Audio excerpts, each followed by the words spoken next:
Asia cup super 4-ൽ പാകിസ്ഥാൻ ശ്രീലങ്ക ടീമുകൾക്ക് ഇന്ന് നിർണായക പോരാട്ടം. ആദ്യ മത്സരത്തിൽ തോറ്റ ഇരു ടീമുകൾക്കും ഫൈനൽ ഉറപ്പിക്കാൻ ജയം അനിവാര്യമാണ്. രാത്രി 8 മണിക്ക് അബുദാബിയിലാണ് മത്സരം. ഇന്ത്യയോട് തകർന്നടിഞ്ഞ പാകിസ്ഥാൻ, ബംഗ്ലാദേശിനോട് അപ്രതീക്ഷിത തോൽവി വഴങ്ങിയ ശ്രീലങ്ക. സൂപ്പർ 4 കടമ്പ കടക്കാൻ പൊരുതുന്ന ടീമുകൾക്ക് ഇനിയൊരു തോൽവി താങ്ങാനാവില്ല. ജീവൻ മരണ പോരിൽ ഏറ്റുമുട്ടുമ്പോൾ കളത്തിൽ തീപാറും. ഇന്ത്യയോട് തുടരെ രണ്ടാം മത്സരത്തിലും തോറ്റ നിരാശയിലാണ് പാകിസ്ഥാൻ. ഹസ്തദാന വിവാദത്തിന് പിന്നാലെ യുദ്ധ ആംഗ്യങ്ങളും പ്രതിരോധത്തിലാക്കിയ പാക് ടീം നാണക്കേടിന്റെ വക്കിൽ. ശ്രീലങ്കയോട് കൂടി തോറ്റാൽ പുറത്തേക്ക് വഴിയൊരുങ്ങും.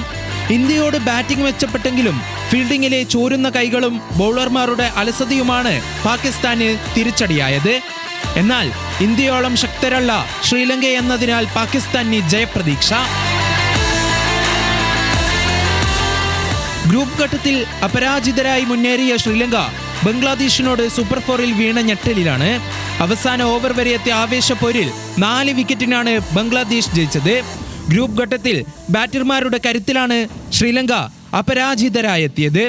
മതീഷ പതിരാനയുൾപ്പെടെയുള്ള താരങ്ങൾ ബൗളിംഗിൽ നിറം മങ്ങിയപ്പോൾ കരുത്തായത് ബാറ്റിംഗിൽ പതും നിസാംഗയും കുശാൽ മെൻഡീസും കമിൽ മിശ്രയും ദശുൻ ഷനാഗയും.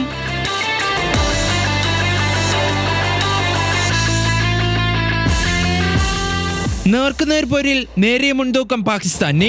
ആകെ കളിച്ച 23 മത്സരങ്ങളിൽ 13-ൽ പാകിസ്ഥാനും 10-ൽ ശ്രീലങ്കയും ജയിച്ചു.